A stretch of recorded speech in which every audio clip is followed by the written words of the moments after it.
Je vous salue tous dans le précieux nom de notre Seigneur et Sauveur Jésus-Christ.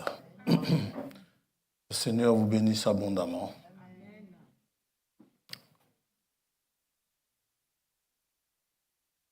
Nous avons des visiteurs aujourd'hui.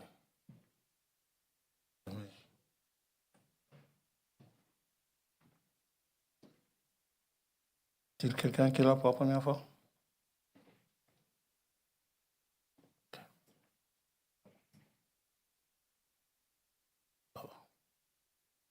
Ok.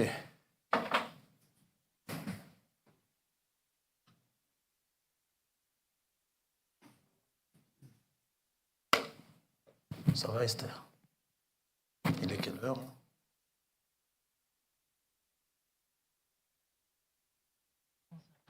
40.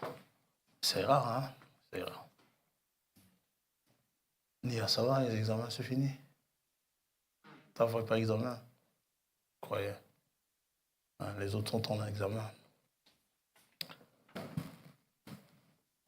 Puisque c'est dimanche que le frère a prié pour ceux qui étaient en examen. Il y en a qui sont en examen. Agapé, ça va? Dieu te bénisse. Dieu vous bénisse tous richement.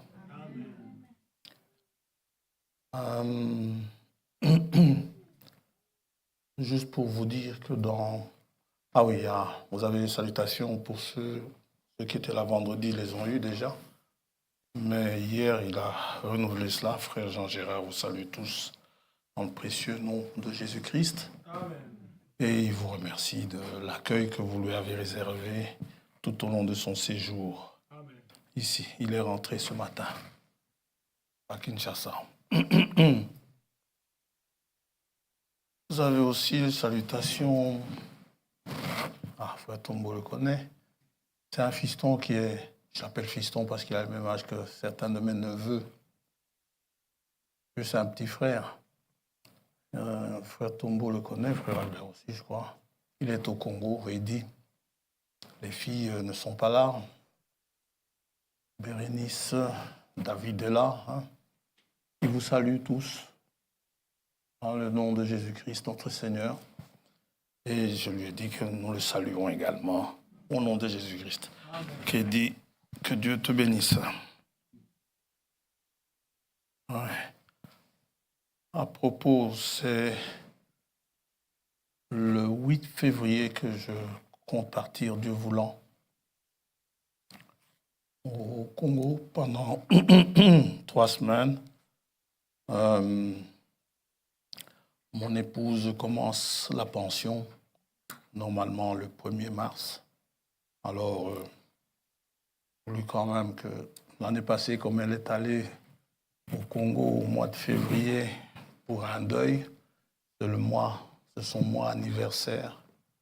Je lui ai dit pour ce coup-ci que tu puisses y aller pour autre chose que pour le deuil. Alors, nous irons là-bas et son anniversaire se passera pendant que nous serons là-bas. Amen. Et nous partons le 8 et nous serons de retour vers le 29. Le 29 février et sa pension commence officiellement le 1er mars. Voilà. Maintenant, elle a commencé, elle est en vacances, mais elle a un autre contrat qu'elle honore pour la dernière fois aujourd'hui également. Ça va? Je crois avoir tout dit, je ne sais pas. Quoi qu'il en soit, si j'ai oublié de dire quelque chose, je vous rappellerai. Mais nous sommes dans le mois de janvier, nous soufflons un peu dans les enseignements. Nous allons encore prêcher, puis on verra bien après le retour s'il y a un sujet enseigné qu'il faudra lancer. C'est ça, comme la conduite du Saint-Esprit, ce n'est pas nous qui décidons. Ça va? Amen. Ça tient toujours pour la fin du culte? Ok, ça va. Nous allons prier et nous allons commencer.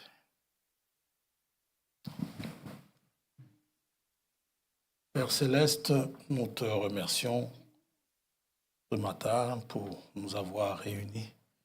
Et nous te remercions particulièrement pour notre sœur. Sa maison a brûlé, mais tu l'as épargnée. Non seulement elle, mais certainement les habitants également. Il y a eu des dégâts, que les choses matérielles, ce sont des choses dont tu peux encore pourvoir. Parce que tu es Dieu, tout est entre tes mains. Mais ce qui est le plus précieux, c'est la vie que tu nous as donnée, le souffle de vie, cette âme précieuse, vivante qui est en nous. Oh Dieu, puisse-t-elle être vraiment sous ta protection et sous ta conduite. Nous te remettons également l'Assemblée tout entière. Nous te prions de bien vouloir nous conduire dans la lecture de ta parole ainsi que dans la prédication. Demandons de bénir, de donner la force à tes enfants, aux enfants qui sont en examen. Et nous te demandons de les assister également, ainsi que la santé, car nous en avons besoin. C'est une grâce que de pouvoir passer des examens, parce que parfois le corps peut refuser, mais ici tu as permis aussi, nous te remercions de tout notre cœur. Merci Père pour la parole qui va être donnée. Merci pour les cantiques qui ont été chantés. Merci pour toutes choses, pour l'adoration qui t'a été adressée. Nous t'adressons notre prière dans le précieux nom de Jésus-Christ, notre Seigneur. Amen. Amen. Et je salue également Clémence, parce que la sœur de notre sœur Sylvie, elle a parfois l'habitude de suivre en direct. Je ne sais pas si c'est le cas aujourd'hui. Nous saluons aussi la maman. Vous avez les salutations de la sœur Astrid, j'allais oublier. Elle voulait être parmi nous ce matin, mais les enfants lui ont dit que ça glisse encore dehors. Et c'est vrai, ça glisse encore. Donc, nous la saluons, que Dieu la bénisse richement, ainsi que le frère Hippolyte. Nous lirons ce matin dans l'évangile de Luc.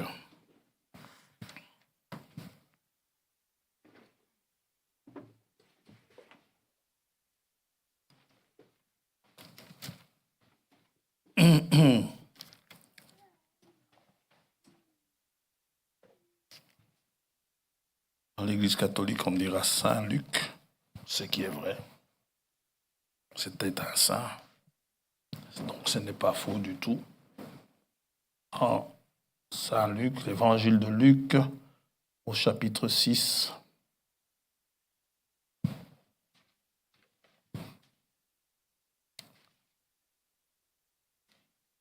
Verset 17.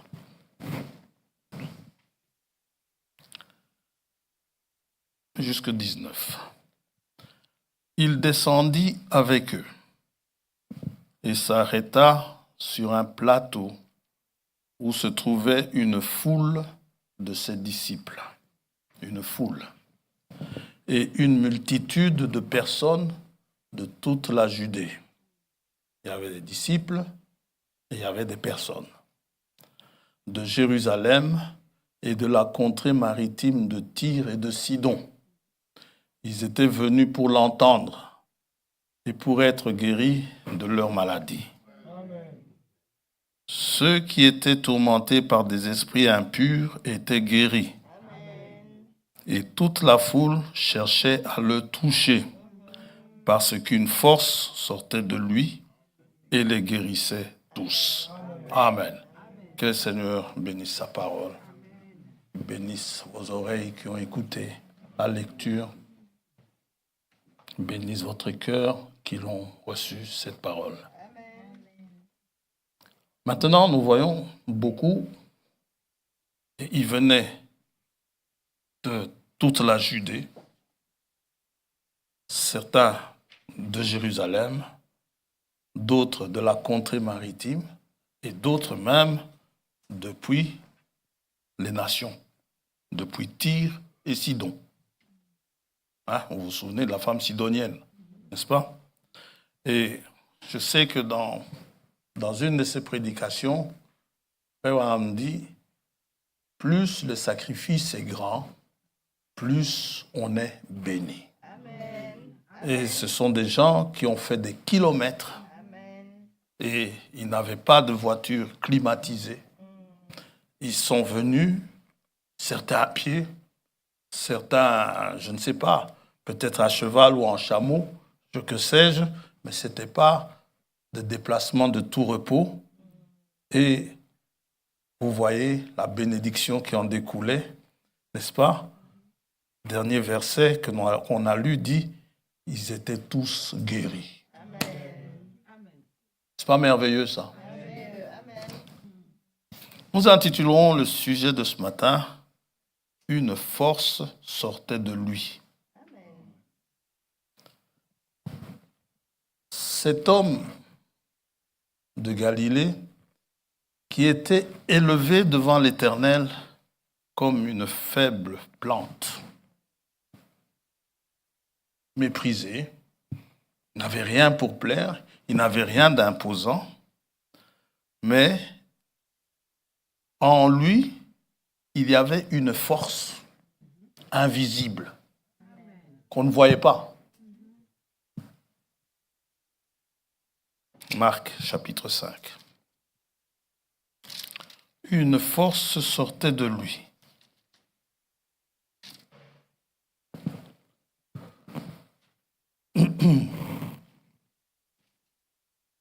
Marc 5, verset 25. Or, il y avait une femme atteinte d'une perte de sang depuis 12 ans. Elle avait beaucoup souffert entre les mains de plusieurs médecins. Elle avait dépensé tout ce qu'elle possédait et elle n'avait éprouvé aucun soulagement, mais était allée plutôt en empirant. Ayant entendu parler de Jésus, la foi vient de ce qu'on entend. Elle vint dans la foule par derrière et toucha son vêtement. Car elle disait, si je puis seulement toucher ses vêtements, je serai guérie. Au même instant, la perte de sang s'arrêta et elle sentit dans son corps qu'elle était guérie de son mal. Jésus va nous dire, ce n'est pas le vêtement qui l'a guéri. Jésus connut aussitôt en lui-même qu'une force était sortie de lui. Et se retournant au milieu de la foule, il dit, qui a touché mes vêtements? Personne n'a vu. Lui, il a senti la force sortir de lui. Et il pose la question, qui a touché mes vêtements? Les disciples n'ont rien vu. Ses disciples lui dirent, tu vois la foule qui te presse et tu dis, qui m'a touché? Et il regardait autour de lui pour voir celle qui avait fait cela. La femme effrayée et tremblante, sachant ce qui s'était passé en elle, vint se jeter à ses pieds et lui dit toute la vérité. Mais Jésus lui dit, ma fille, ta foi t'a sauvée, va en paix et sois guérie de ton mal. C'est une force efficace contre toutes les maladies. Il guérissait toutes les maladies. Elle guérissait toutes les maladies, cette force. Et si cette force guérissait toutes les maladies, ce n'est rien d'autre que Jéhovah Rapha. Pourquoi? Psaume 103.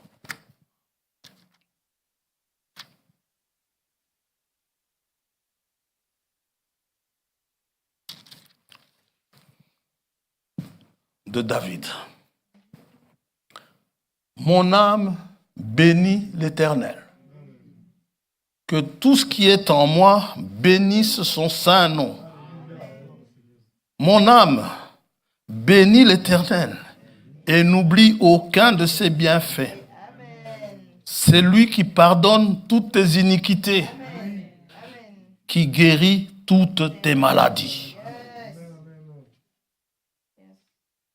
Oh, vous dites, frère François, Jéhovah, une force. Eh oui. Ce n'est pas moi qui le dis, c'est David qui le dit. Et pas seulement David, mais disons ceci. David n'était qu'un enfant. N'est-ce pas? 1 Samuel 17. Il n'était qu'un enfant. De la même manière que Jésus était élevé devant l'Éternel comme une faible plante, David, aux yeux de Saül, n'était qu'un enfant.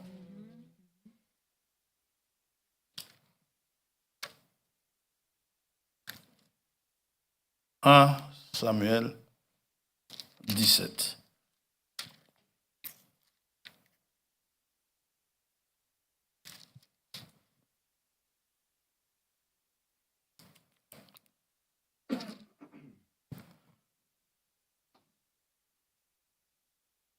Verset 33. Saül dit à David, « Tu ne peux pas aller te battre avec ce Philistin, car tu es un enfant. Et lui, il est un homme de guerre dès sa jeunesse. » J'aimerais bien poser la question à Saül, où est-ce que tu l'as vu quand il était jeune? Oui. Il dit, lui, il est un homme de guerre dès sa jeunesse. David dit à Saül, ton serviteur faisait paître les brebis de son père. Et quand un lion ou un ours venait en enlever une du troupeau, je courais après lui, je le frappais et j'arrachais la brebis de sa gueule. S'il se dressait contre moi, je le saisissais par la gorge. Je le frappais et je le tuais. À main nue, à main nue. C'est ainsi que ton serviteur a terrassé le lion et l'ours, et il en sera du Philistin, de cet incirconcis, comme de l'un d'eux, car il a insulté l'armée du Dieu vivant. Si vous êtes l'armée du Dieu vivant, vous devez savoir quel est votre statut. Vous devez savoir quel est votre armement. Vous devez connaître quelles sont vos armes. Vous devez savoir de quoi vous êtes capable. Qu'importe quel Goliath qui se lève devant vous, vous devez être sûr de vous. Vous êtes l'armée du Dieu vivant. Il ne vous a pas donné de fusil. Il ne vous a pas donné des drones. Il ne vous a pas donné des canons. Il vous a donné une force qui est en vous. Israël ici ne le savait pas, mais David le savait. David dit à Saül, il dit ceci, au verset 37, David dit encore, « L'Éternel qui m'a délivré de la griffe du lion et de la patte de l'ours, me délivrera aussi de la main de ce Philistin. » Et Saül dit à David, « Va et que l'Éternel soit avec toi. » Justement, lorsqu'il entend ça, que l'Éternel soit avec toi, David dit ceci, « Ma force, c'est l'Éternel. » Amen. Psaume 28.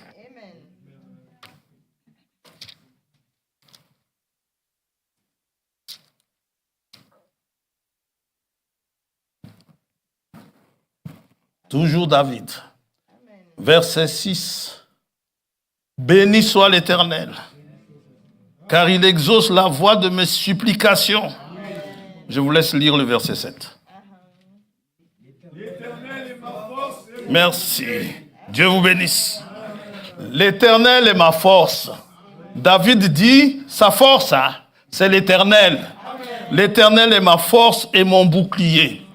En lui, mon cœur se confie et je suis secouru. J'ai de l'allégresse dans le cœur et je le loue par mes chants. Et vous savez quoi? Si vous vous confiez en lui, vous savez quoi? Ésaïe 30.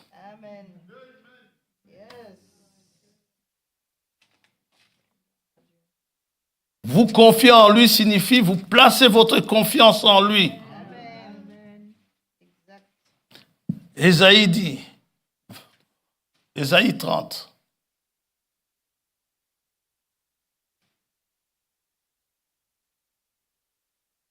verset 15.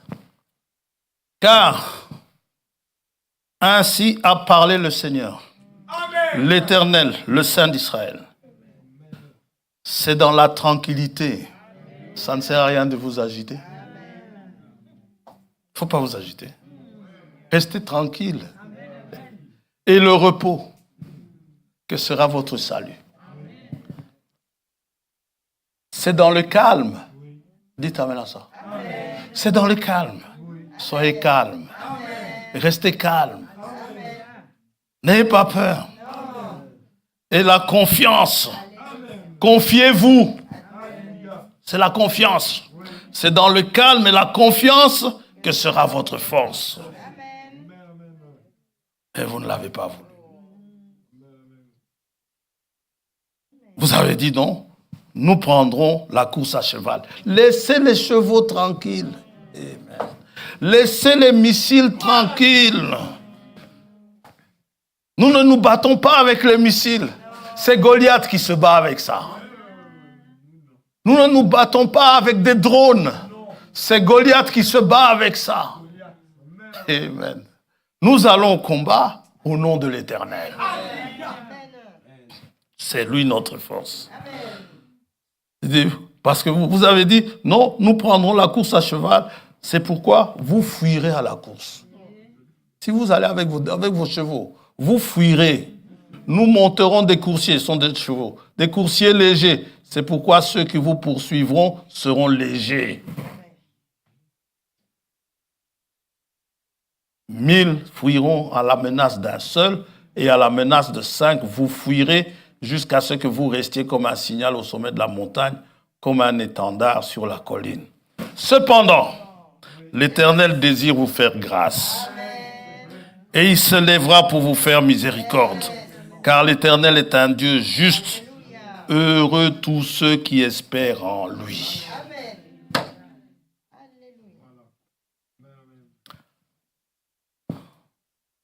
Une force sortait de lui. Cette force était permanente. Cette force-là. Oh là là. Mais donc, David dit que l'Éternel est sa force. Amen. Vous savez, Israël était la plus petite des nations. Deutéronome 7.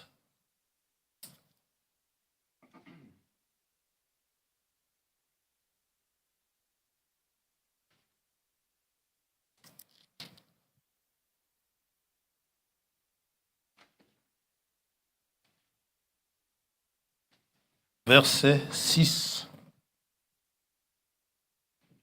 Car tu es un peuple saint. Amen. Ça, c'est Israël. Tu es un peuple saint, mis à part, pour l'Éternel, ton Dieu. L'Éternel, ton Dieu, t'a choisi, t'a élu, pour que tu sois un peuple qui lui appartienne entre tous les peuples qui sont sur la face de la terre. Ce n'est point parce que vous surpassez en nombre tous les peuples que l'Éternel s'est attaché à vous et qu'il vous a choisi, vous a élu, car vous êtes le moindre de tous les peuples. Ça va? Allons un peu voir. On va revenir à 1 Pierre.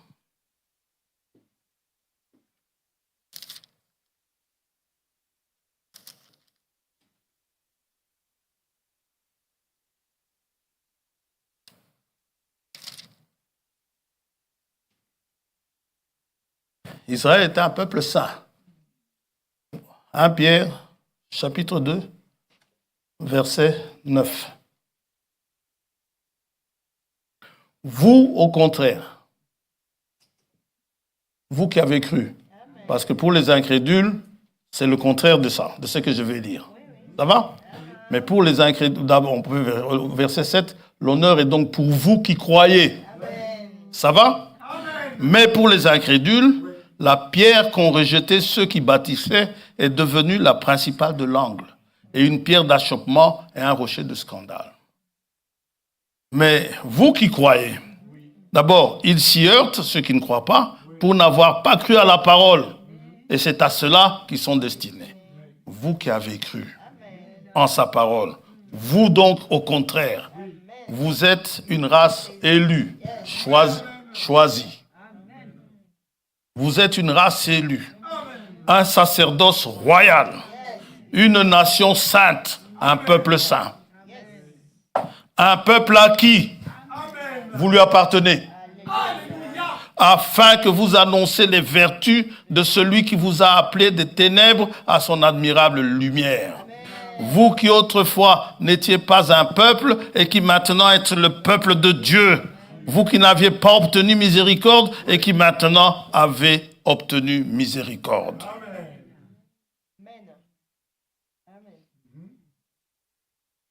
Et David dit, toujours, je crois que c'est toujours dans le psaume 6, 28, pardon.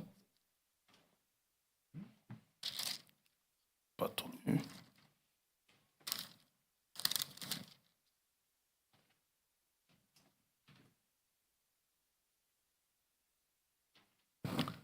On reprend ce qu'on a lu tout à l'heure.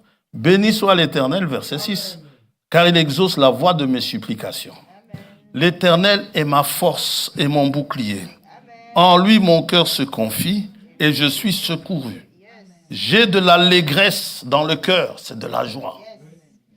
Et je le loue par mes chants. L'Éternel est la force de son peuple. Vous qui êtes son peuple aujourd'hui, votre force, c'est l'Éternel. L'Éternel est la force de son peuple. Et l'Éternel, c'est Jéhovah. Il est le rocher de délivrance de son oint. Sauve ton peuple et bénis ton héritage. Sois leur berger et leur soutien pour toujours. Si les années sont passées, le Dieu d'autrefois, c'est toujours le Dieu d'aujourd'hui. Il est le je suis. Il est le même. Hier, aujourd'hui et pour toujours. Il ne change pas. Malachie 3,6 nous dit, il est l'Éternel, il ne change pas. Il garde toujours sa nature. Si sa nature c'était Dieu autrefois, sa nature c'est toujours Dieu aujourd'hui. Cette force-là qui était pour son peuple autrefois, c'est toujours la même force du peuple de son peuple aujourd'hui. Le peuple d'autrefois n'est peut-être plus là, mais aujourd'hui, il ne manque pas de peuple. Il a toujours un peuple. Et ce qu'il a toujours donné à son peuple, de génération en génération, il le donne à son peuple. Si son peuple était fort autrefois, son peuple est fort aujourd'hui. Amen. Gloire à Dieu. Et vous allez voir qu'ils sont forts. Une force sortait de lui. Paul dit ceci. 2 Corinthiens 5. Et cette force-là, il l'a déployée en Christ. N'est-ce pas? Ce n'est pas moi qui le dis, c'est Paul. Dans Éphésiens chapitre 1er, il nous le dit. On le lira tout à l'heure. Il a déployé cette force-là en Christ. Et cette force sortait de Christ. Amen. Et cette force-là guérissait les malades. Cette force-là chassait les esprits impurs.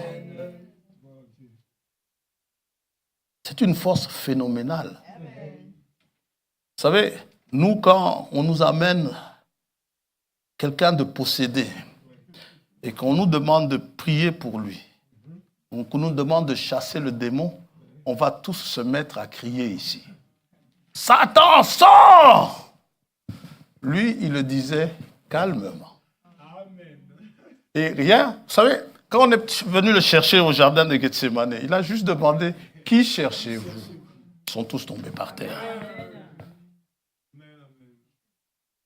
La seule fois où je le vois crier, c'est quand, peut-être qu'il a crié ailleurs, mais la seule fois où je le vois crier, c'est quand il rappelle Lazare. Amen. Lazare, oui. Sors. Et je sais aussi que pour me sortir de là où je serai, si je suis là-bas, lorsqu'il viendra me chercher, il devra crier pour me sortir de là. Mais sinon, c'était calme. David est allé calmement vers Goliath. C'est Goliath qui parlait beaucoup. Suis-je un chien pour que tu viennes avec des pierres? David lui dit, je viens au nom de l'Éternel. Paul disait dans 2 Corinthiens 5.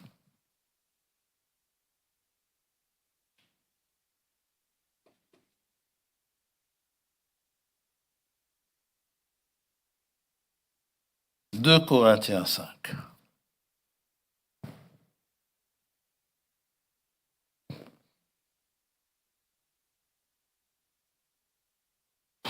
Verset 17. Si quelqu'un est en Christ, il est une nouvelle créature. Les choses anciennes sont passées. Voici, toutes choses sont devenues nouvelles. Et tout cela vient de Dieu, qui nous a réconciliés avec lui par Christ et qui nous a donné le ministère de la réconciliation. Alors, je voulais juste vous dire ceci, car Dieu était en Christ. Cette force que vous voyez sortir là, c'est parce que Dieu était en Christ, réconciliant le monde avec lui-même, en n'imputant point aux hommes leurs offenses, et il a mis en nous la parole de la réconciliation. Retenez bien ça. Dieu était en Christ. Quand il était dans son temple de chair, il se faisait appeler, il parlait de lui souvent comme étant le Fils de l'homme. Prophète. Fils de l'homme, c'est le prophète. Vous savez que les prophètes, on les appelait des dieux. Pourquoi? Parce que la parole de Dieu venait à eux. Jean 10.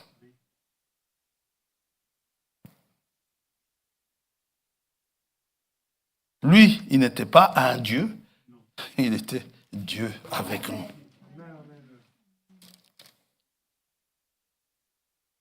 Frère François, tu dis, il était Dieu. Non, je dis ceci, quand il est venu, on va le lire, il était Emmanuel. Mais maintenant, il n'est plus Emmanuel. C'est dans son temple de chair, il était Emmanuel. Ça veut dire Dieu avec nous. Amen. Oh là là. Jean chapitre 10, verset 32. Jésus leur dit, je vous ai fait voir plusieurs bonnes œuvres de mon Père, venant de mon Père, pour laquelle me lapidez-vous? Les Juifs lui répondirent, ce n'est point pour une bonne œuvre que nous te lapidons, mais pour un blasphème. Et parce que toi, qui es un homme, tu te fais Dieu. Pas tu te fais un Dieu, non. Tu te fais Dieu. Jésus leur répondit, n'est-il pas écrit dans votre loi, j'ai dit, vous êtes des dieux? Si elle a appelé Dieu, la loi, ceux à qui la parole de Dieu a été adressée, et si l'écriture ne peut être anéantie, celui que le Père a sanctifié et envoyé dans le monde, vous lui dites, tu blasphèmes. Et c'est cela parce que j'ai dit, je suis le Fils de Dieu. Parce que le Fils de Dieu, c'est Dieu lui-même. C'est Dieu dans la chair. Amen. Au jour de la Pentecôte, il a, justement, c'est au jour de la Pentecôte qu'il a changé de ce statut-là, de fils de l'homme à fils de Dieu. Ça va? Il était venu dans la chair en tant qu'Emmanuel.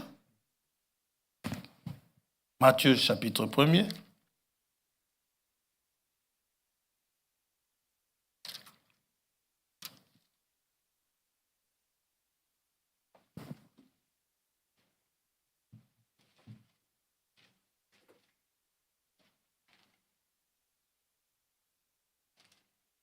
Verset 22, tout cela arriva afin que s'accomplisse ce que le Seigneur avait annoncé par le prophète.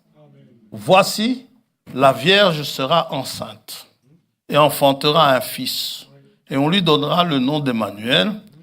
L'ange donne la signification d'Emmanuel. Je ne comprends pas pourquoi les gens aiment discuter. l'ange donne la signification d'Emmanuel. Il y en a qui discutent encore, ils disent, mais non, ce n'est pas ça. Mais non, l'ange donne. Si l'ange ne peut pas se tromper, si l'ange se trompe, Dieu va le frapper. Et Dieu ne peut pas envoyer quelqu'un, un ange, dont il n'est pas sûr de dire ce qu'il doit dire.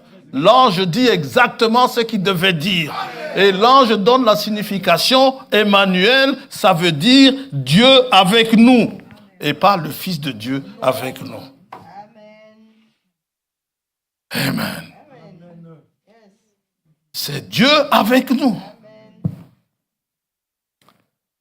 Et quand le jour de la Pentecôte, ça c'est quand il est venu dans son temple de chair, au jour de la Pentecôte, il est venu à nous, non pas pour être avec nous, mais pour être en nous.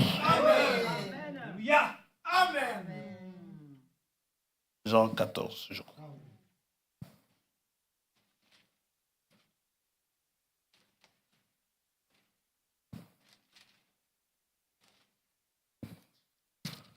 Je n'ai pas noté, mais je crois que c'est Jean 14.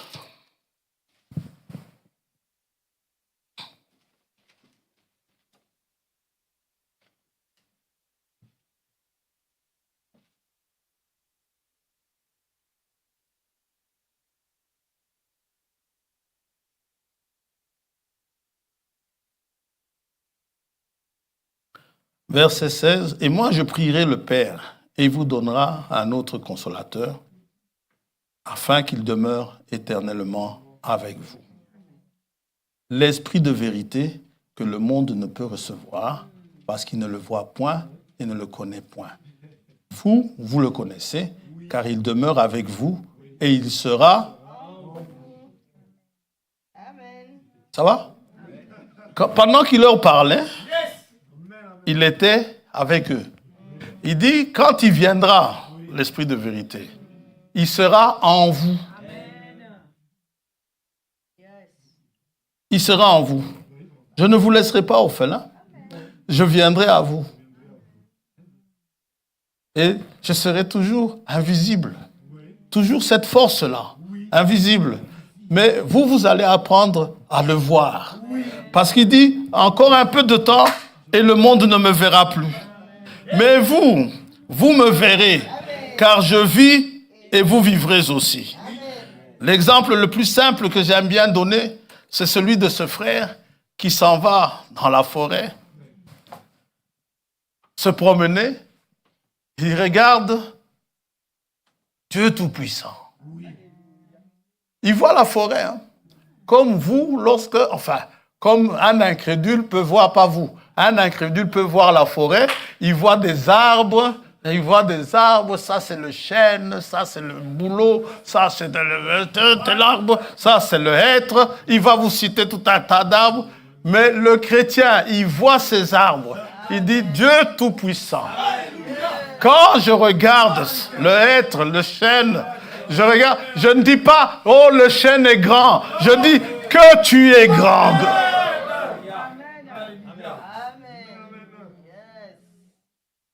Dieu est grand. Cette force, elle est phénoménale. Quand je vois, moi ça m'est arrivé, je vous l'ai déjà dit, ça m'est arrivé en regardant l'océan. Je vous assure, si vous avez l'occasion d'être sur une falaise qui surplombe l'océan, quand on est à la plage, on voit ça de trop bas. Mais mettez-vous sur une falaise et l'océan est là devant vous. Mais imaginez qu'il y a un créateur. Essayez un peu de passer la Bible devant vos yeux en regardant cette eau-là. Dieu est grand. Toute cette eau-là. Et il dit, vous, quand vous entendez chanter les oiseaux, il y en a qui ils entendent l'hirondelle chanter, c'est le printemps. Non, lui, il voit le printemps. Mais le frère, là, il dit, quand j'entends les oiseaux chanter, Je vois le petit ruisseau. Là où les gens jettent leur plastique aujourd'hui, mais non, l'autre, il n'ose pas jeter sa bouteille de plastique ou sa canette dans le ruisseau. Non, non, il n'ose pas. C'est une création du Dieu vivant. Il dit non, Dieu est grand. Dieu est grand. Oh, il sera en vous. Et justement, Paul dit, Christ en vous. Amen. Colossiens chapitre 1er.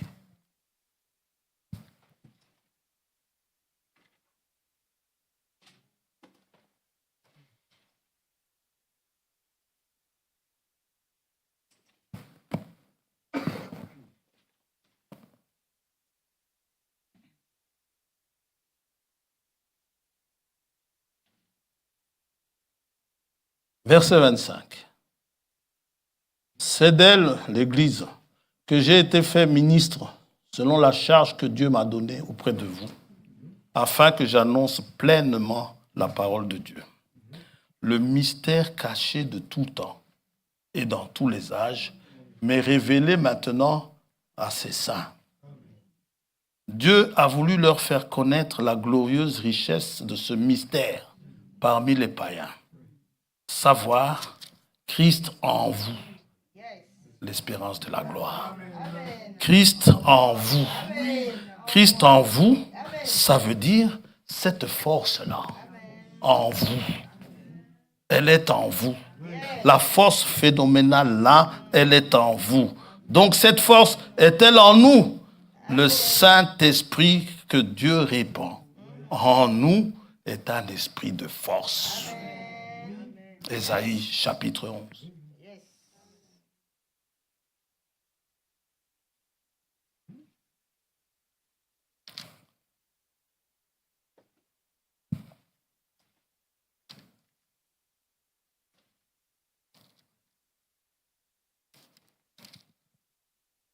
Ésaïe chapitre 11.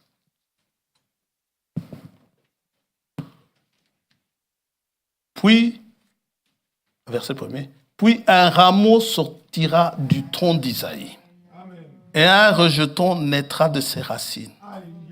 L'esprit de l'Éternel reposera sur lui, esprit de sagesse et d'intelligence, esprit de conseil et de force, esprit de connaissance et de crainte de l'Éternel. Il respirera la crainte de l'Éternel. Il ne jugera point sur l'apparence. Il ne prononcera point sur un oui-dire. Vous savez, ce passage, ce chapitre d'Ésaïe a inspiré un frère qui était un jour assis ici parmi nous. Moi, le frère habite loin. Et quand ça a inspiré le frère, on le chante, hein? Consolez, consolez mon peuple. Consolez-le. Vous n'êtes pas faiblard. Devant les calamités qui se passent, il y a une force en vous. Vous n'êtes pas faiblard. Devant les maladies, il y a une force en vous. Vous n'êtes pas faiblard. Devant la mort elle-même, il y a une force en vous. Vous n'êtes pas faiblard dans la douleur. Il y a une force en vous.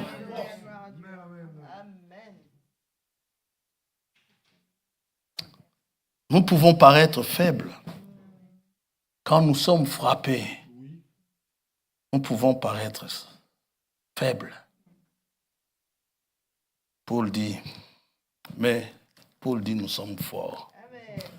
1 Corinthiens 4.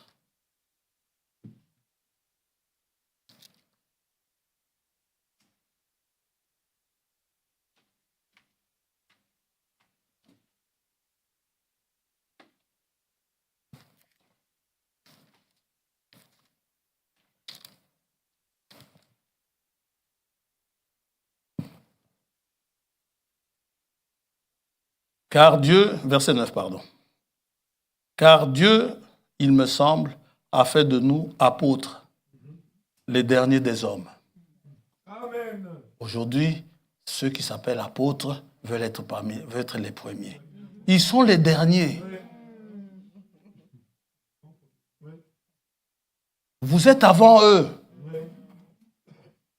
Il me semble, a fait de nous apôtres, les derniers des hommes, des condamnés à mort, en quelque sorte, puisque nous avons été en spectacle au monde, aux anges et aux hommes. Nous sommes fous à cause de Christ.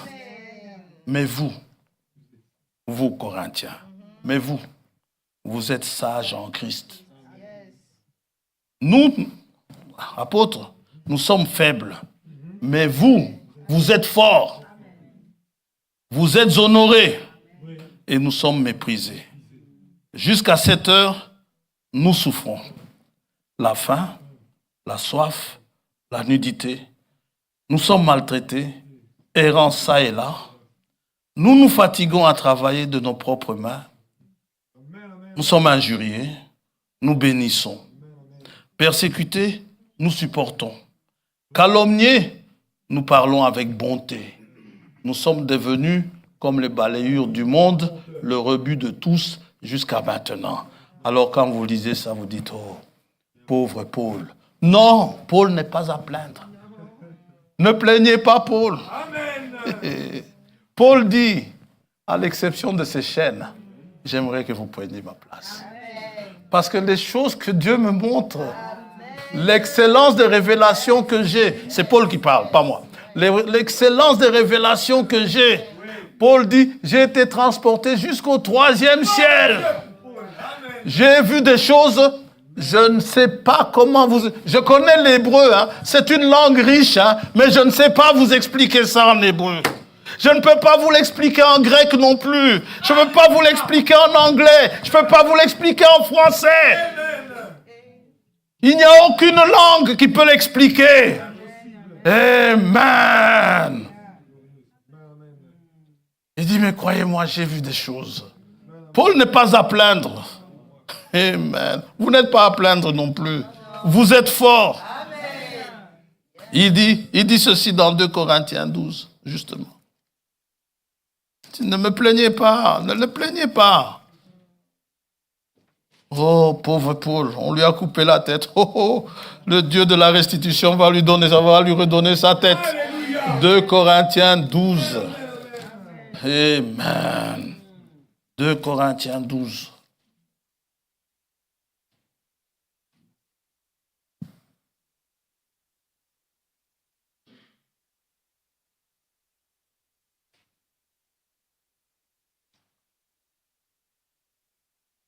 On va le lire, on a le temps. Il faut se glorifier. Cela n'est pas bon. Il ne faut pas se glorifier. J'enverrai néanmoins à des visions et à des révélations du Seigneur. Je connais un homme en Christ. Vous savez, en Christ, il y a plein de choses en Christ. Vous êtes comblés en Christ. Je connais un homme en Christ qui fut, il y a 14 ans. Il n'a pas oublié, hein. Ça fait 14 ans.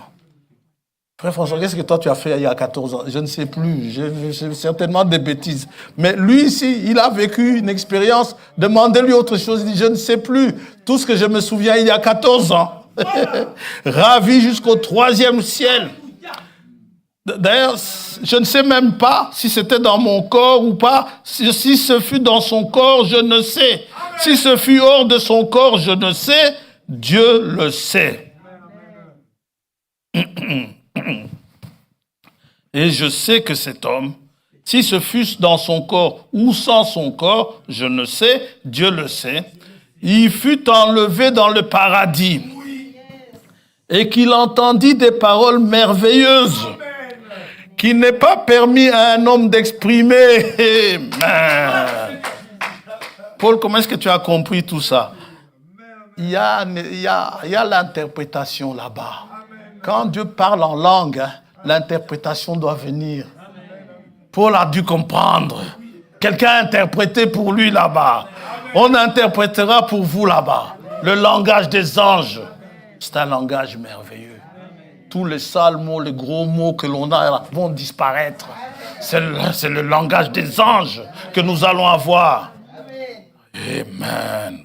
Je me glorifierai d'un tel homme, mais de moi-même, je ne me glorifierai pas, sinon de mes infirmités. Alors, quand je me suis dans mes infirmités, ne me plaignez pas. Si je voulais me glorifier, je ne serais pas un insensé, car je dirais la vérité. Mais je m'en abstiens, afin que personne n'ait à mon sujet une opinion supérieure à ceux qui voient en moi ou à ceux qui l'entendent de moi. Celui-là, c'est vraiment un grand ministre. Non, non, je suis votre frère. Et pour que je ne sois pas enflé d'orgueil à cause de l'excellence de ces révélations, il m'a été mis une écharpe dans la chair. Un ange de Satan, il voulait, c'est cet ange de Satan, n'est-ce pas? Il fait son travail, hein? Un ange de Satan, n'est-ce pas? Pour me souffleter et m'empêcher de m'enorgueillir. 3 fois, j'ai prié le Seigneur de l'éloigner de moi. Il m'embête tellement. Et il m'a dit, ma grâce te suffit. Car ma puissance s'accomplit dans la faiblesse. Je me glorifierai donc bien plus volontiers de mes faiblesses, afin que la puissance de Christ repose sur moi. C'est pourquoi je me plais dans les faiblesses. Je me plais dans les outrages. Vous pouvez m'outrager. Je me plais dans les calamités. Oh, ma sœur, ma maison peut brûler. Je me plais dans les calamités. Je me plais dans les persécutions. Je me plais dans les détresses pour Christ. Car quand je suis faible, c'est alors que je suis fort.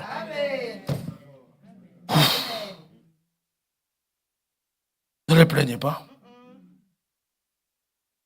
Ne le plaignez pas. Quand il est faible, c'est alors qu'il est fort. Oh, nous avons ici des bien-aimés. Il y a ma fille ici, devant. À un moment donné, l'année passée, quand la douleur frappe, une extrême faiblesse. Mais elle est là. Comment tu as tenu le coup? Je ne sais pas. Oh, mon frère Benoît, de coup sur coup, on se demande, mais comment est-ce que vous tenez le coup? Est-ce que c'est l'Assemblée? Ce n'est pas l'Assemblée. Je vous enverrai un autre consolateur. L'Assemblée n'est pas consolatrice. Le consolateur, c'est Dieu. Vous qui avez subi des coups, pouvez-vous dire comment vous avez fait pour tenir le coup?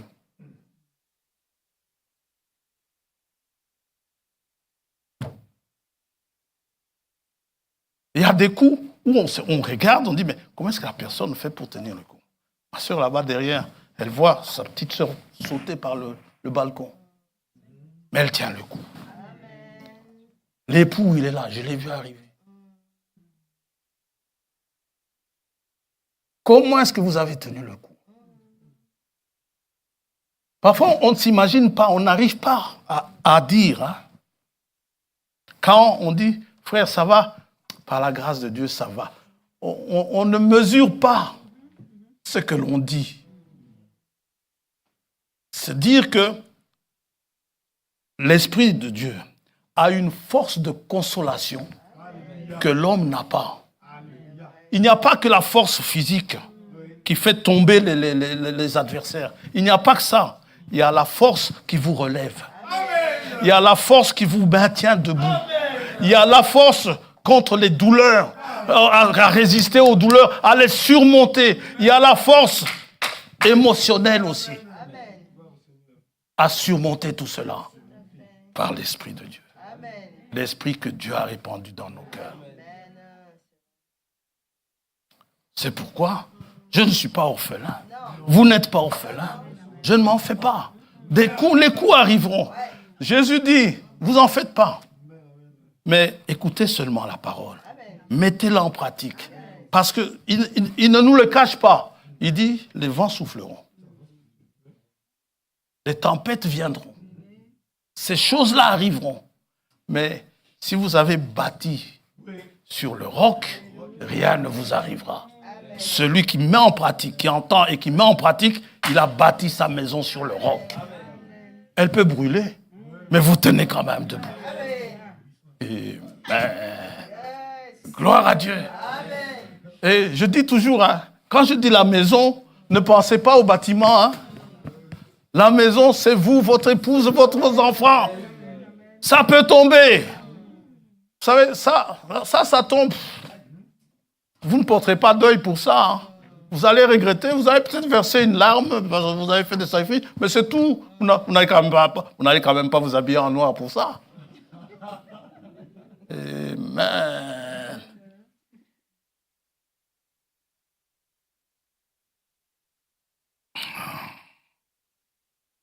Ne plaignez pas Paul. Ne nous plaignez pas non plus, frère. Le juste, vous connaissez ça? Psaume 34.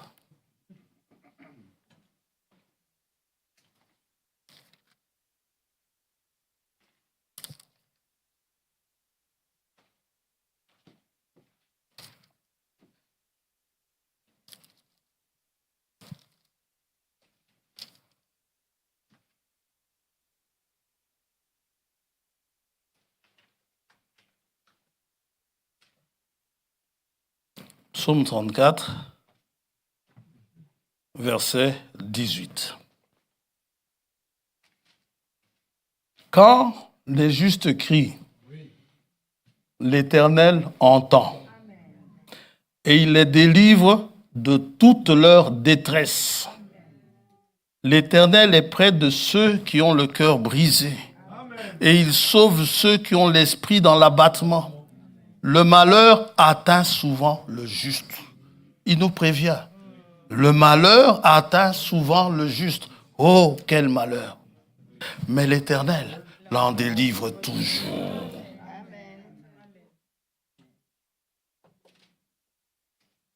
Il n'y a pas que la force physique auprès de Dieu.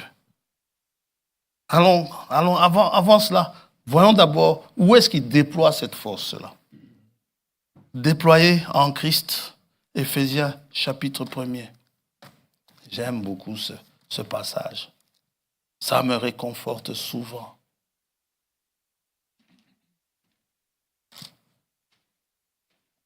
Oh, quand la vague vient, elle frappe. Vous dites, frère, ça ne va pas, frère. C'était une vague très forte. Mais il est là pour vous relever.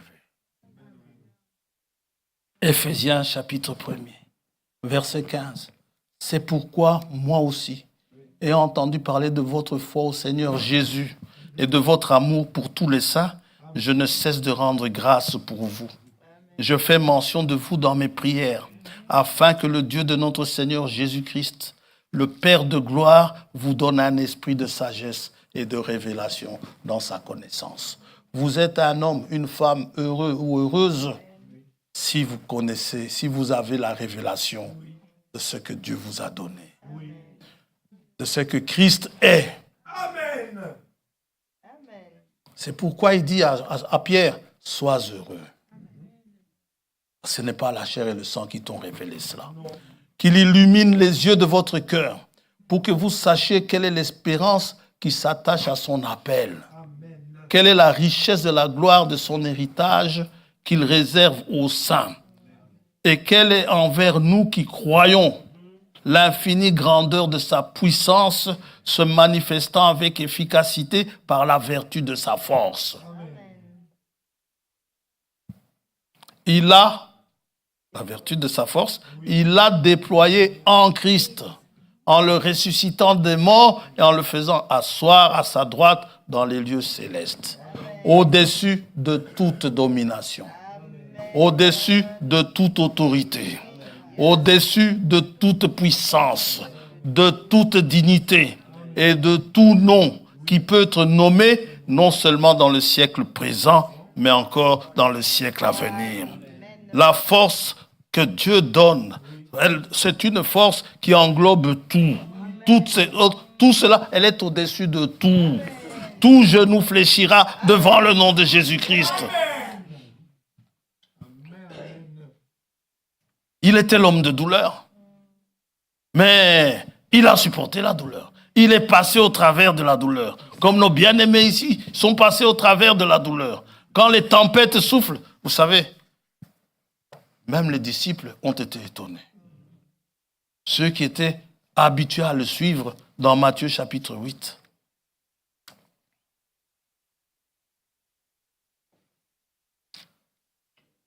Frère Branham dit,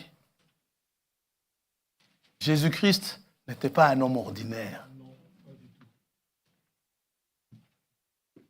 C'était un homme extraordinaire.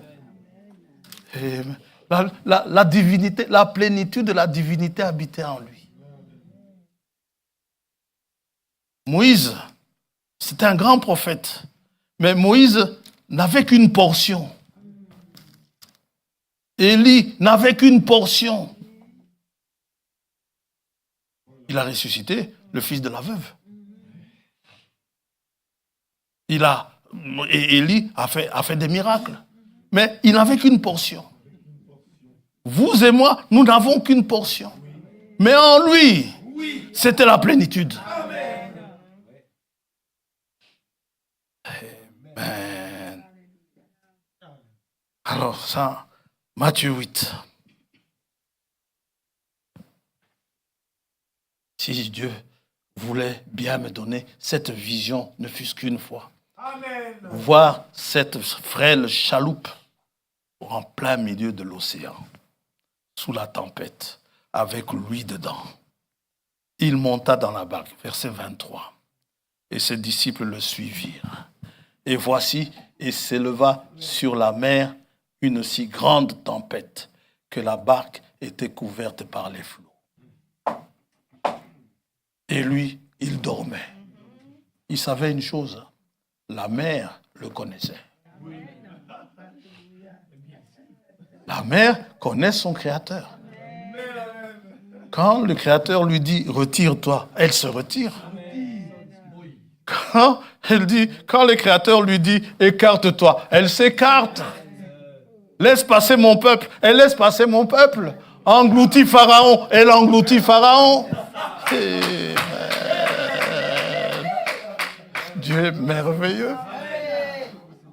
Oh! Vous savez, je n'ai pas ressenti la fatigue la nuit. C'est merveilleux. Mais pour tenir ma promesse, j'ai dû escamoter beaucoup de choses. Mais ce n'est pas grave. Vous les trouverez. Dieu vous les montrera. Matthieu 8, verset 23. Il monta dans la barque et ses disciples le suivirent. Et voici, il se leva sur la mer une si grande tempête que la barque était couverte par les flots. Et lui, il dormait. Sommeil des justes. Les disciples s'étant approchés le réveillèrent et dirent « Seigneur, sauve, nous périssons. » Il leur dit « Pourquoi avez-vous peur, gens de peu de foi ?» Alors il se leva, menaça les vents et la mer, et il y eut un grand calme. Pierre regarde Jean, Jean regarde Matthieu, Matthieu regarde Thaddée. Quel est cet homme? Quel est cet homme? Ces hommes furent saisis d'étonnement. Quel est celui-ci? Disait-il, à qui obéissent même les vents et la mer. Vent, tais-toi. Et le vent se tait.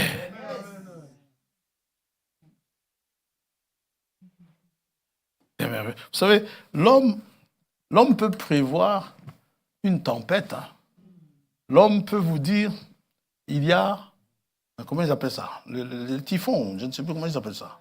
C'est ce tourbillon dévastateur là qui ravage les cyclones. Il y a un cyclone qui va venir, qui va traverser tel pays, tel jour, à telle heure, entre telle heure et telle heure, ça va passer. Mais l'homme voit les dégâts arriver, mais il ne s'est pas arrêté. Mais Jésus peut arrêter ça. Jésus dit à Pierre, tu sais Pierre, Satan vous a réclamé pour vous cribler, comme on crible le froment. Il voulait vous secouer. Il voulait vous secouer sérieusement. Mais j'ai prié pour vous. J'ai arrêté cela pour vous. Amen. Pour que votre foi ne défaille pas. Oh, merci Seigneur.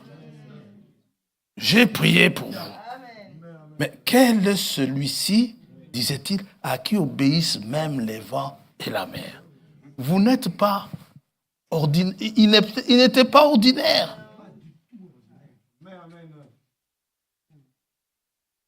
C'était la même chose avec Samson. Hein.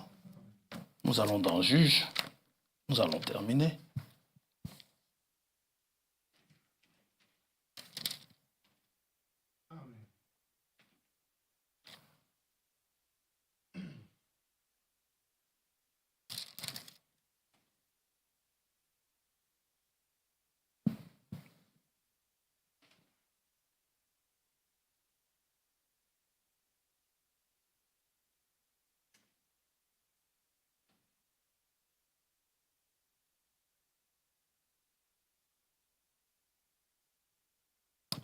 Juge 16.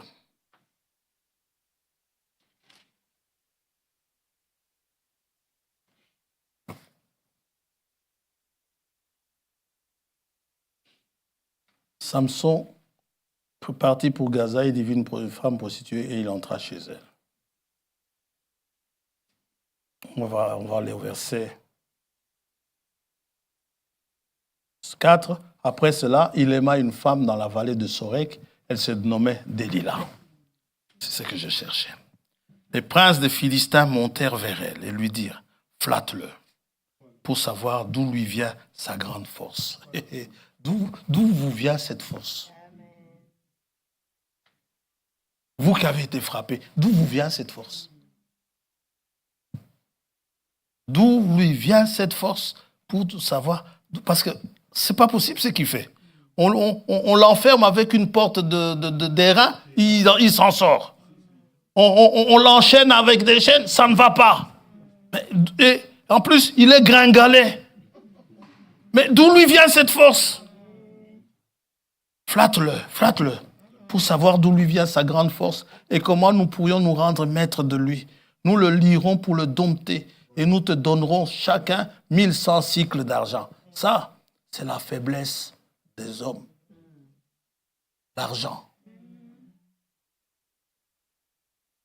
Mais lui, il ne cherchait pas ça. Lui, sa faiblesse, c'était autre chose. Delilah dit à Samson, dis-moi, je te prie, d'où vient ta grande force? Et avec quoi il faudrait te lier pour te dompter? Samson lui dit, si on me liait avec cette corde fraîche qui ne soit pas encore sèche, je deviendrai faible et je serai comme un autre homme. C'est pour te dire, hein, Delilah, je ne suis pas comme un autre homme. Je suis différent des cordes qui sont déjà sèches. Moi, il faut des cordes fraîches. Alors, ça ira. Tu pourras me dompter. Les princes des Philistins apportèrent à Delilah 7 cordes fraîches. Voilà, on vient juste de les couper de l'arbre, qui n'était pas encore sèche. Elle le lia avec ses cordes. Or, des gens se tenaient en embuscade chez elle dans une chambre. Elle lui dit, les Philistins sont sur toi, Samson. Et il rompit les cordes. Oh, comme seront un cordon d'étoupe quand il sent le feu. Et l'on ne connut point d'où venait sa force. Delilah dit à Samson, voici, tu t'es joué de moi. Mais un enfant de Dieu, les cordes fraîches ne peuvent pas le retenir. Oh là là là là. Tu m'as dit des mensonges. Maintenant, je te prie, indique-moi avec quoi il faut te lier. Il lui dit, si on me liait avec des cordes neuves dont on ne se soit jamais servi, je deviendrai faible et je serai comme un autre homme. Delilah prit des cordes neuves avec lesquelles elle le lia. Puis elle lui dit, les Philistins sont sur toi, Samson. Or, des gens se tenaient en embuscade dans une chambre et il rompit comme un fil les cordes qu'il avait au bras. Vous savez, il y a une chose qui m'a toujours étonné. Comment est-ce que les Philistins ils ne se sont jamais convertis au Dieu de Samson? Mais ils ont vu ce que Samson leur a fait. Ils ont vu que le Dieu de Samson, c'était un Dieu, tout puissant. Ils ont vu ça. Et que leur Dieu ne valait rien. C'est à se poser la question. Et ça n'a pas changé aujourd'hui. Hein. À Gaza, c'est toujours ce qui se passe. Hein. Toujours ce qui se passe. Ils n'ont toujours pas compris que ce peuple-là, qui aurait dû disparaître depuis 1945, ce peuple-là est toujours vivant aujourd'hui. On ne s'occupe pas de ce qui se passe, hein. Pas de la politique qu'il y a là. C'est un peuple qui ne peut pas disparaître. Vous pouvez mettre des chambres à gaz, vous pouvez faire tout ce que vous voulez, des camps de concentration. Ce peuple-là ne peut pas disparaître.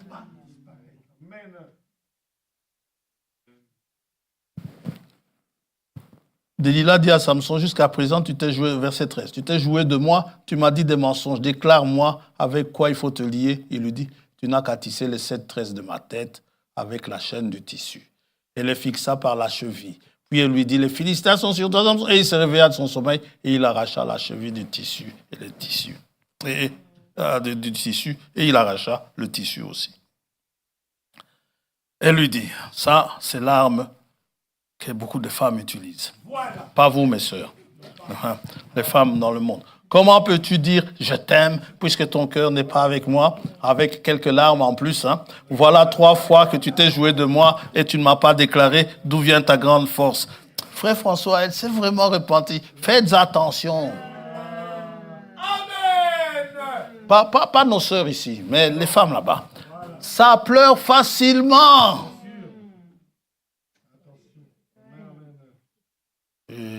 Amen. Comme elle était chaque jour à le tourmenter, à l'importuner par ses instances, son âme s'impatienta à la mort. Il est tombé dans le piège.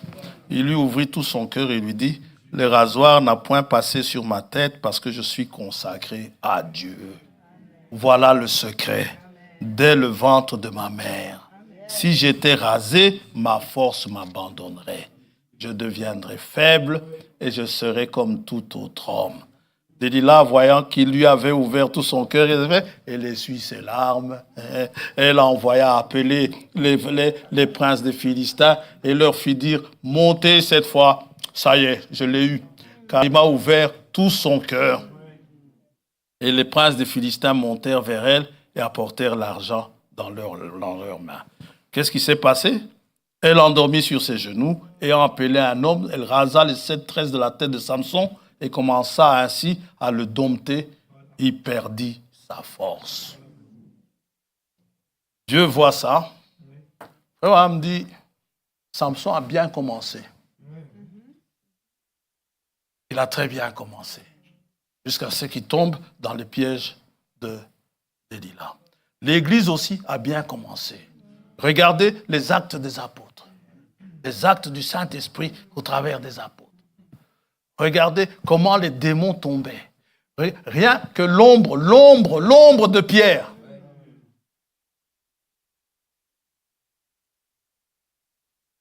Regardez comment l'Église marchait.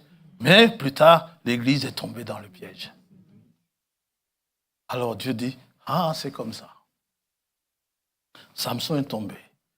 Parce que je lui ai donné un moyen, il est tombé. Gédéon, c'est pareil. Il est aussi tombé. David, c'est pareil. Il est tombé. Salomon, n'en parlons pas. Il est tombé. Je dis, très bien.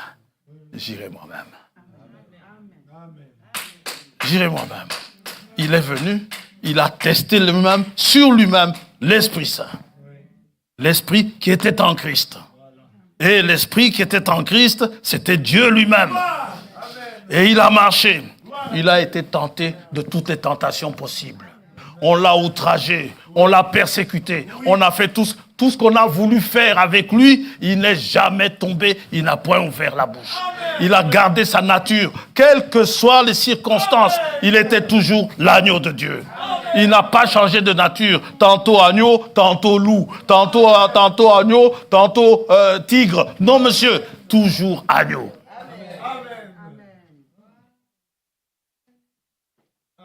Dieu dit, voilà ce que je vais faire avec eux. Exactement semblable à lui.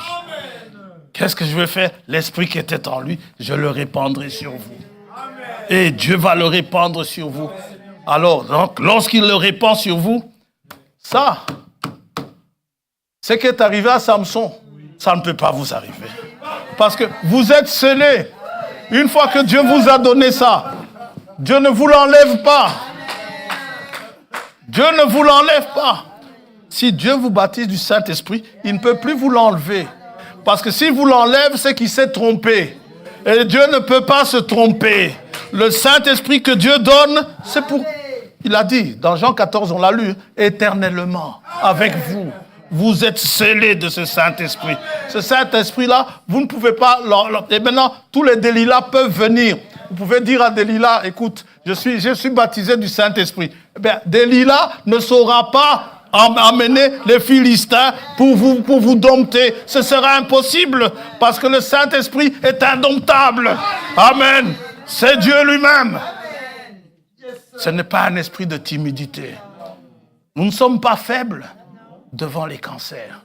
Nous ne sommes pas faibles devant les deuils. Nous ne sommes pas faibles devant la tuberculose. Nous ne sommes pas faibles devant le sida. Nous ne sommes pas faibles devant toutes ces choses. Nous sommes forts. Nous ne sommes pas faibles devant l'ivrognerie. Non, monsieur. Ah, je n'arrive pas à me débarrasser de Johnny Walker. Tu n'y arrives pas. Dieu sait comment te débarrasser de Johnny Walker. Il sait comment le faire. Tant qu'il ne le fait pas, c'est que tu n'y es pas encore. Vous savez, le Saint-Esprit, il tombait sur les disciples à la Pentecôte. À peine ils se faisaient baptiser, ils recevaient le Saint-Esprit. Pourquoi? Jean avait déjà fait un gros travail. Jean avait fait un gros travail de repentance. Jean était venu avec ce message de repentance dont il baptisait pour la repentance. Et les gens s'étaient repentis. Leur repentance était sincère. Aujourd'hui, beaucoup se font baptiser parce que le copain s'est baptisé, parce que le papa s'est baptisé, la maman ou l'époux ou l'épouse se fait baptiser. Non, non. Ou bien, ou pour faire juste, j'appartiens à telle église. Non, non. Le baptême ne vous fait pas appartenir à telle assemblée. Non. Le baptême, c'est un engagement que vous prenez envers Dieu. Amen. Alors, lorsque vous faites baptiser, et que Dieu maintenant, si votre repentance est sincère, repentez-vous et soyez baptisés. Et votre baptême est correct et soyez baptisés au nom du Seigneur Jésus-Christ, vous aurez le don du Saint-Esprit.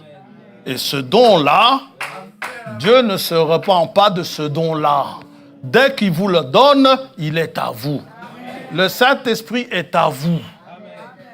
Mes enfants, pour vos enfants, et mon oncle qui est là-bas, pour ceux qui sont au loin, mes générations, mes descendants, et pour tous ceux qui sont au loin, en aussi grand nombre que le Seigneur Dieu en appellera. Frère Branham dit, tant que Dieu appelle aujourd'hui, le Saint-Esprit, l'âge pentecôtiste est toujours là. Tant que Dieu appelle. Yes. N'êtes-vous pas heureux? Amen. Vous êtes fort. Amen. Vous n'êtes pas faible. L'obstacle qui se présente devant vous, vous pouvez le surmonter. Frère Tombeau, ou bien un de vous deux. Bien. Veux-tu briser du péché le pouvoir? Que Dieu vous bénisse. Vous êtes forts. Et nous allons chanter comme des gens forts, pas comme des gens accablés par les problèmes. Vous êtes plus forts que votre problème. Vous êtes plus forts que vos soucis.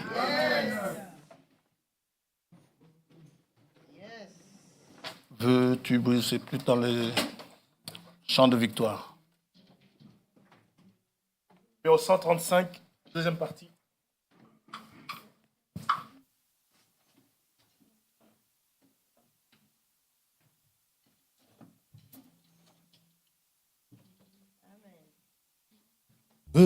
tu briser du péché le pouvoir. La force est en Christ, la force est en Christ. Si dans ton cœur tu veux le recevoir, force est dans le sang de Christ. Je suis fort, fort, oui plus que vainqueur, par le sang de Jésus. Je suis fort, fort, oui plus que vainqueur, par le sang de Jésus, mon sauveur. Je suis fort, fort, oui plus que vainqueur, par le sang de Jésus. Je suis fort, fort, oui plus que vainqueur, par le sang de Jésus, mon sauveur. Pauvre, tu bravais et la mort et l'enfer.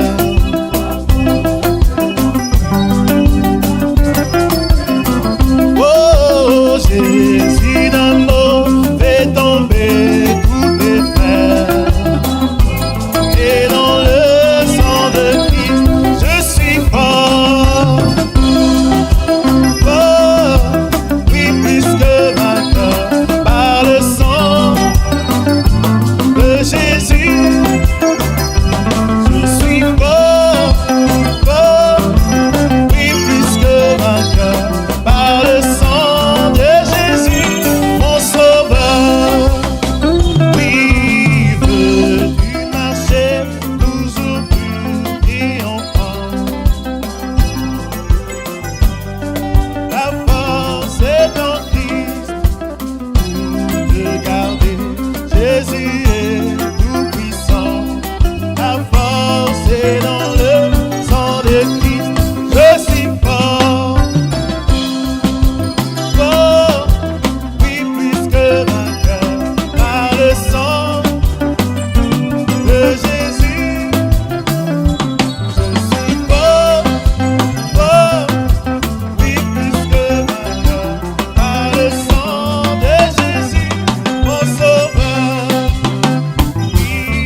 151.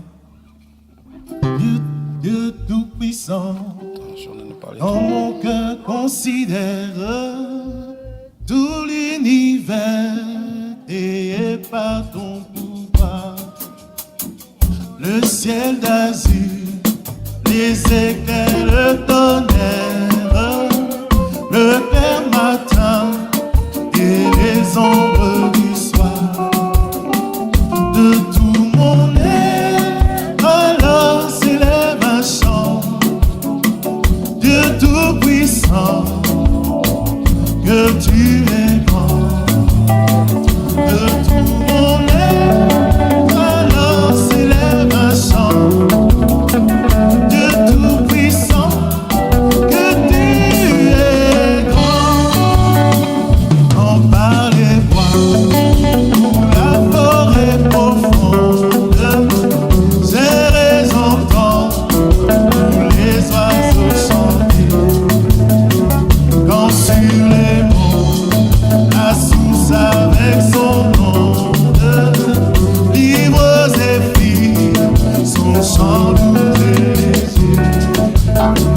Mon cœur heureux s'écrie à chaque instant. Oh Dieu d'amour, que tu es grand. Mon cœur heureux s'écrie à chaque instant. Oh Dieu d'amour, que tu es grand.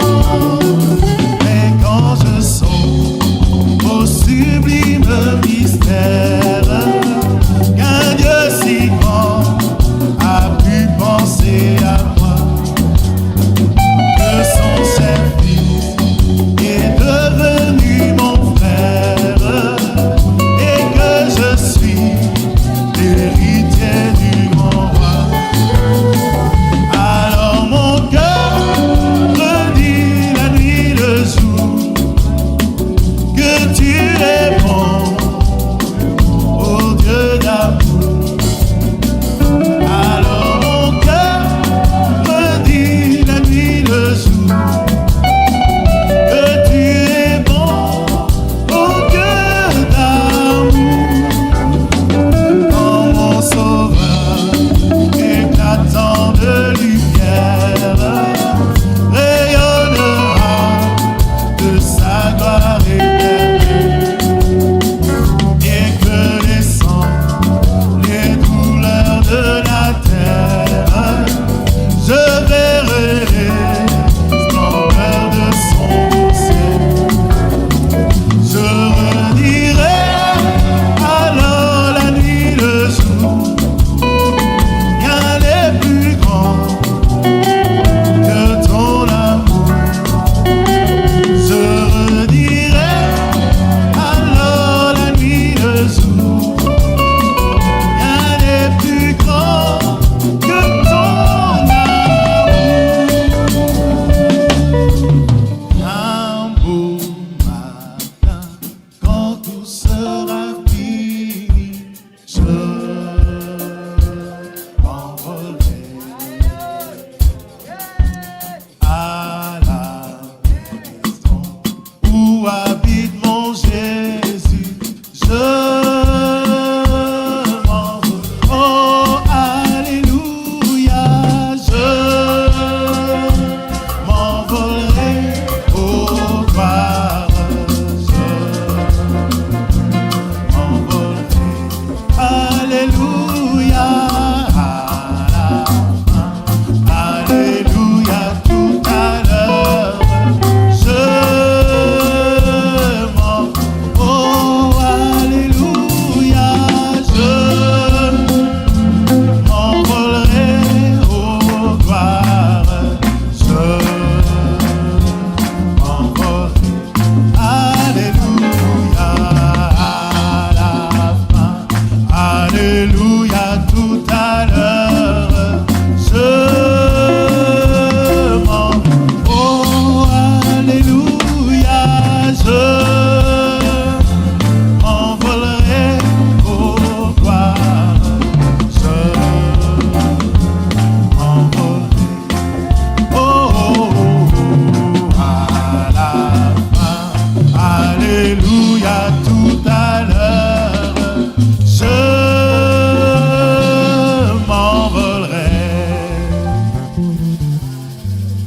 Seigneur Dieu Tout-Puissant, nous aimons chanter ces chants, Père éternel, mon Dieu, qui nous rappellent, Seigneur, mon Dieu, que bientôt, très bientôt, Seigneur, mon Dieu, tu viendras chercher les tiens, Seigneur, mon Dieu. Seigneur, quel privilège, mon Dieu, tu m'as accordé, Père éternel, mon Dieu, que mon nom soit inscrit dans le livre de vie. Seigneur, là où personne ne peut l'effacer, Seigneur. Là où personne ne peut le contester, Seigneur, mon Dieu. Seigneur, mon Dieu, je n'ai rien fait pour ça, Père éternel, mais c'est par ta grâce seulement, Père éternel. Seigneur, mon Dieu, l'ennemi n'est pas content, Père éternel, et souvent, Père éternel, il voudrait me ramener, Seigneur, mon Dieu, dans les méandres du passé, Seigneur, mon Dieu.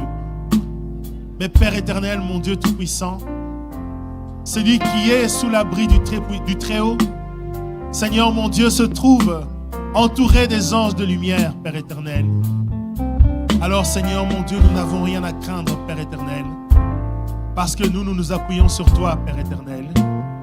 Seigneur, mon Dieu, merci pour toutes ces promesses que tu nous as rappelées ce matin. Merci, Seigneur, mon Dieu Tout-Puissant, pour tout ce que tu nous as rappelé ce matin, mon Dieu. Seigneur, nous nous attendons à toi, Père éternel. Seigneur, nous nous attendons, Seigneur, à ce retour, mon Dieu, mon roi. Pendant que le monde bout, Seigneur, mon Dieu. Pendant que tout est à l'envers maintenant, Seigneur. Ce qui était bon est maintenant considéré comme mauvais. Ce qui était mauvais, Seigneur, c'est maintenant la norme, Père. Mais Seigneur, nous nous attendons à toi, Père. Accorde-nous de ne pas être distraits, Seigneur, mon Dieu, mais d'avoir toujours nos regards tournés vers toi, Père. Nous appuyons sur toi, Seigneur. Touchons ton vêtement, Seigneur, mon Dieu, pour que ta puissance puisse nous remplir, mon Dieu, mon roi. Et quand tu viendras, Seigneur, mon Dieu, à ce signal, Père éternel, ceux d'entre nous qui sont déjà partis se réveilleront, Père éternel, tel que tu l'as dit. Et nous qui sommes encore sur terre, oh Seigneur, mon Dieu, nous viendrons vers toi, Père éternel. Oh, pour ce grand départ. Oh, comme mon cœur l'attend avec impatience, Seigneur, mon Dieu. Seigneur, mon Dieu, nous nous attendons à toi, Père éternel.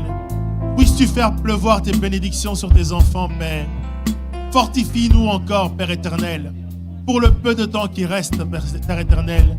Accorde-nous, Seigneur, mon Dieu, de tenir ferme, Seigneur, mon Dieu, mon roi. Oh, Seigneur, mon Dieu, et s'il y en a du nombre qui ne sont pas encore rentrés à la bergerie, Seigneur, nous te supplions, Père, de toucher leur cœur aussi, Seigneur, pour que le nombre soit complet, Seigneur, et pour que nous puissions partir, Seigneur, mon Dieu, mon roi. Merci, Seigneur, mon Dieu. Merci pour cet amour infaillible, Père éternel. Cet amour qui n'a ni commencement ni fin, Père éternel. Merci pour toutes tes bontés, Seigneur. Merci pour ta main, Seigneur, que tu étends sur nous. Oh, Seigneur, mon Dieu, sois avec nous, Père, alors que nous allons nous séparer maintenant. Va, je t'en prie, Seigneur, avec chacun d'entre nous. Que chacun puisse garder son bon dépôt, Seigneur. Que chacun puisse garder sa part de bénédiction qu'il a reçue, Seigneur. Que chacun puisse continuer à persévérer, mon Dieu, mon roi, et apporter la lumière partout où il va. Nous te le demandons ainsi, Seigneur, Dieu de gloire. Au nom de Jésus-Christ, notre Sauveur. Amen. Amen. Dieu vous bénisse.